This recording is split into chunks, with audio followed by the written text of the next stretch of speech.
Good morning, guys. Welcome back to my channel. You know what to do. Like, share, and subscribe. And do what? Tell a friend to tell a friend. So I got up this morning in a hella pensive mood. Didn't sleep well last night. I tossed and turned.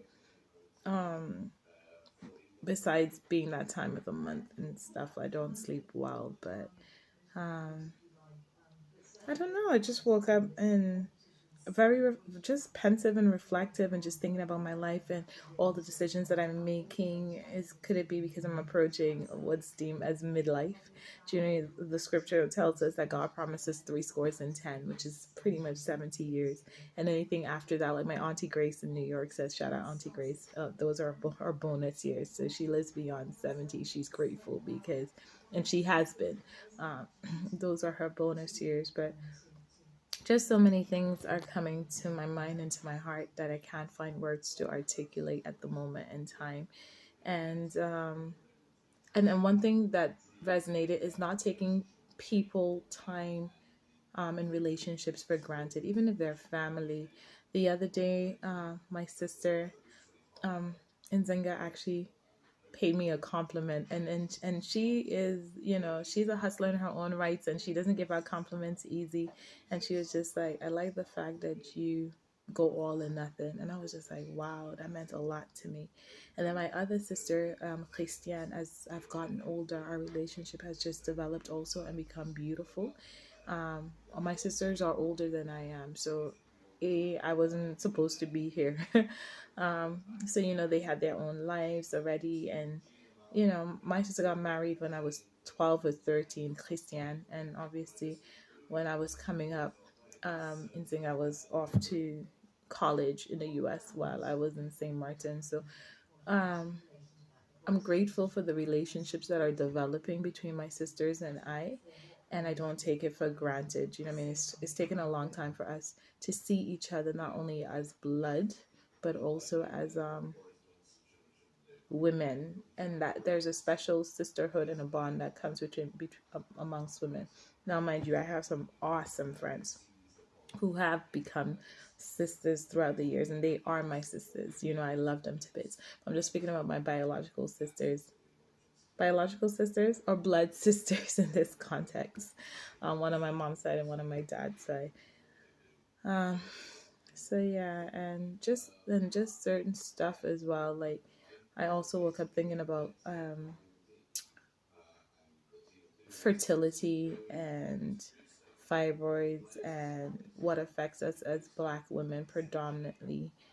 Um, and it's just heavy.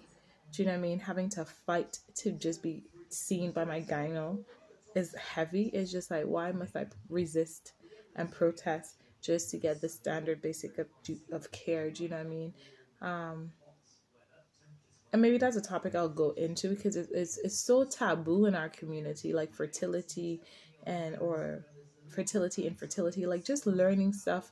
I was watching Black Love last night, and maybe that's what seeped into my conscious, and they were speaking about surrogacy versus IVF, and how most people think that IVF is just for the women, but if a man has a low sperm count, IVF may also work to get his sperm closer to the egg to fertilize and to create the embryo. um, and also how most of the time as Black women, like I can only speak about me, but I it's too often when I speak to close friends and family members, we're all suffering from some sort of something, whether that's fibroids, whether that's cysts, whether that's endometriosis, and no one is talking about it within our community. It's so taboo. I knew nothing about egg quality and your lining, your vaginal lining, and all these different things. And you go to the GP and you have your pap smear once a year, and you're thinking, oh yeah, they say you're all good, and you think that you're good. Do you know what I mean? Versus actually being told that you need to check your follicle, you need to check your egg quality, you need to check all of these different things. And also, I learned last night about egg aging. So you can be 20 something, but your eggs could be 30 something. These are things that no one has ever spoken to me about in my entire soon to be 35 years. And that's crazy. Why are we not discussing women's reproduction like on a deeper and more intimate level? Why am I not aware that from the time I started my menstrual cycle, that my flow was excessively heavy, but it was all that I know, so I thought it was the norm, even though, I don't want to go into details because that, it's other people's personal business, but it runs in my family. Do you know what I mean? And my mom suffered greatly. But these are different things that we don't discuss. And it just blows my mind. And I think it's something that I really want to go into more detail with and actually do more research to find out how we can get access to these different information and how we can request it from our GPs, not only in the UK or wherever. If we're not aware of what we're asking for, how do we know what to ask for? Um, so that's just it as well. And I guess, and again, I guess because, I'm grown for real this year. After 35, you're not called a young adult anymore. You're just an adult. Do you know what I mean? It feels official. So maybe that's why I'm uprooting my life and truly trying to find purpose and do what genuinely makes me happy, because doing the status quo may not, and in reality of it is, you don't know how long you have left on this earth. All we are certain of right now is the here and now. Obviously I'm a person of faith and I believe that God is, but all that I'm certain of is the here and now. This is the one thing I can guarantee, and if I don't live my life on my terms, I it does something to me on the inside. It makes me feel like I'm suffocating, like I'm drowning. And I just don't want to merely exist. I want to live in the fullness thereof, in my full authentic self, as a woman of color, as a woman rich in history, with multifacets of who I am as a being. And more so because I've come in the form of woman, I also would like to potentially experience what it is to go through motherhood, or to conceive and give birth and do all of that different stuff. So there's a lot on my plate that I'm juggling, but also in wanting to create life and to give life. I also want this freedom that I can't explain. It's like I want to be grounded but yet free all at the same time. And maybe it's a Sagittarius issue. I don't know, but I've always known that I could only um be a fix for so long. And I was just speaking to my good friend Ian about it, and he says that he thinks that my current partner does that well, in that he allows me to be free but yet gives me a safe place to land, if that makes sense.